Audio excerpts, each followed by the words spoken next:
El miedo es algo que nos acompaña toda la vida y sin embargo no lo queremos. Es algo que nos salva la vida y sin embargo no lo queremos. Es algo que nos hace sabios y sin embargo no lo queremos. No sé si alguna vez os habéis planteado el por qué no lo queremos. O sea, si es tan útil y todo el mundo acepta que el miedo es útil para guardar la vida, ¿por qué tiene tan mala prensa? ¿Qué es lo que hace que tengamos tan mala opinión de él? Bueno, la respuesta es que se trata de un mecanismo emocional. El miedo, al ser un mecanismo emocional, te hace sentirte mal para que tengas ganas de evitar una situación o acabarla por la vía rápida. Primero sentimos, y cómo sentimos condiciona cómo pensamos. Y cuando pensamos, lo que pensamos es fruto de esa predeterminación emocional que hemos creado antes. Es decir, si sentimos mal una situación, pensamos mal sobre ella. Cuando pensamos mal sobre ella, pensamos mal sobre nosotros mismos.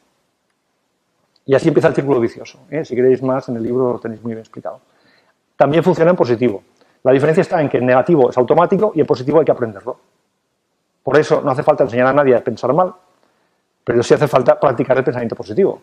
Así funciona la cosa. Claro, cuando tú tienes miedo y no sabes qué hacer con él, en ese momento empiezas a culpabilizarte y a compararte con la gente que te rodea, viéndolos mejor a ellos que a ti, que igual no es verdad, pero a ti te lo parece.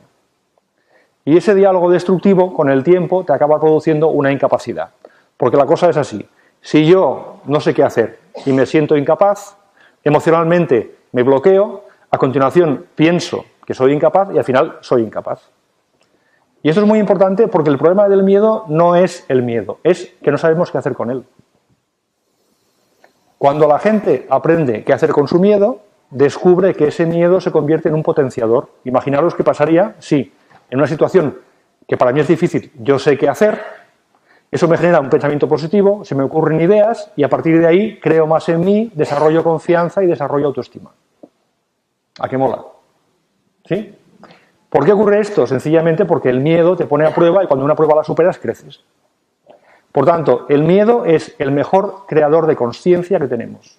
Porque el miedo nos hace conscientes de las dificultades, aunque éstas no tengan causa real. La diferencia entre una persona que se lidera y una que no se lidera, es decir, la persona que hace cosas o la persona que le pasan cosas, es la capacidad de decidir cómo vive cada situación. O yo decido cómo vivo esto, o la situación me decide a mí. Y esta es la diferencia. Porque cuando yo soy capaz de decidir cómo vivo las situaciones, paso de vivir como me toca a vivir como yo podría ser. Porque lo que se llama zona de confort, que es el conjunto de conductas que nosotros tenemos como aceptadas y normales, que es lo que creemos que somos, sencillamente se debe a que muchas veces no probamos cosas nuevas. Pero en la zona de confort no hay aprendizaje. Para aprender hay que dedicar tiempo y esfuerzo, y eso significa salir de la zona de confort, no hay otra. ¿Qué pasa cuando no salimos nunca de la zona de confort? Pues lo que ocurre es que vamos cayendo en las garras del automatismo y vamos dejando de ser lo que podríamos ser. Vamos reforzando el muro que nos separa de lo que podríamos ser.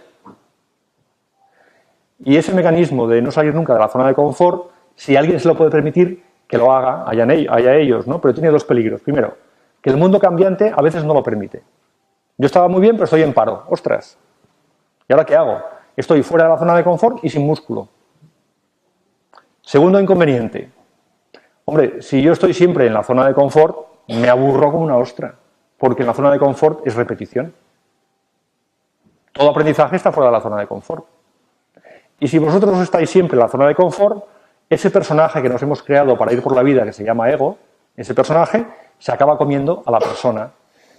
En un mundo que ha cambiado, los viejos trucos ya no sirven. Los trucos que hemos usado siempre se basaban en el control, en la seguridad externa, en controlar la situación, en controlar a los demás. Y de ahí viene el lado oscuro de la fuerza, el poder y los chantajes emocionales y todo eso. Hay un capítulo en el cual explico qué hacemos con el miedo a la antigua, lo que hemos hecho hasta ahora, buscando esa seguridad a través del control, etcétera, etcétera. Tiene un doble sentido. Primero, que os deis cuenta de las conductas en las que caemos cuando tenemos miedo y no lo gestionamos bien. Y segundo es que si alguien lo que quiere es profundizar por ahí, da pistas. O sea, si queréis profundizar en el lado oscuro de la fuerza, también os dirá cómo.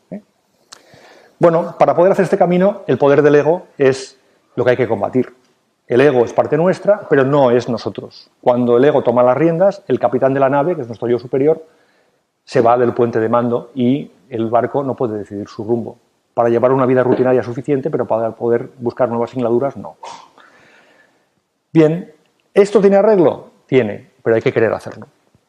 Entonces, cada uno que haga la reflexión de qué camino quiere hacer en la vida. No hace falta ser heroicos, luego hablaremos un poco de cómo lo haremos, ¿no? Pero lo que es importante es tener en cuenta una cosa. En las seguridades externas tienen dos problemas. Primer problema, siempre son insatisfactorias. El controlar a los demás y controlarte a ti mismo siempre es relativo, nunca es total. Siempre depende de cosas que no puedes controlar y siempre puedes perderlo. Con lo cual, viene el segundo problema. Es profundamente adictivo. La gente que quiere controlar no acaba nunca. El que quiere poder siempre quiere más poder. El que quiere control siempre quiere más control. Por lo tanto, es una carrera que te lleva a lo que llaman los americanos la carrera de la rata. Eres el hámster en la rueda. Cuando tú controlas, a corto plazo, te produce sensación de que, vale, esto es mío. Pero a medio plazo siempre acabas perdiendo.